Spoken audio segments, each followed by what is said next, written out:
niveau du 7 maintenant, ce 7, c'est un chiffre très puissant, même s'ils sont vraiment tous vibratoirement très, très importants, hein. Le 7, on retrouve cette barre, d'accord, du 5. Donc, on retrouve une responsabilité, ok?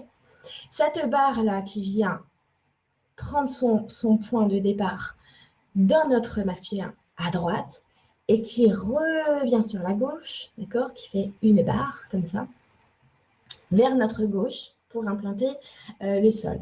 Avec, oui ou non, une barre qui croise. Alors j'aime bien cette barre, parce que le 7, on n'est pas forcé de mettre ce tiret-là quand on le dessine. Le 7, on peut le voir sans la barre.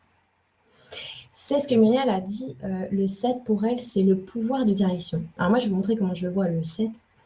C'est que cette responsabilité-là, d'accord, tu la reçois et elle vient dans ton féminin, ok? Donc, tout le temps, tu reçois tout le temps des indices sur où est-ce que tu dois aller, d'accord? Et ces indices-là, c'est très simple.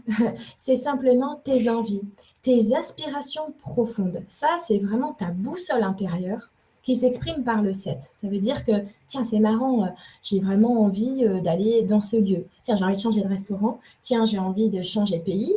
Ça peut être des choses vraiment tout banales et ça peut être des grandes décisions, d'accord? En tout cas, c'est un 7 qui vient vous dire que tu as la responsabilité de traduire ce que tu reçois et de choisir ta direction. Cette barre de responsabilité, ce fait-là que ça vient directement en toi et que ça fasse ce chemin du masculin au féminin, ça veut dire que tu dois te régler. Tu dois régler ce que tu reçois et ce que tu fais pour prendre ta direction. Donc, vous allez avoir des sets comme ça quand vous savez peut-être, quand vous êtes un peu perdu, vous ne savez plus trop où aller, et ben vous allez peut-être avoir des sets justement qui diront, tout ce qu'on veut, c'est que tu t'écoutes. Fais ce que tu as envie de faire. Okay, donc ça va être le 7.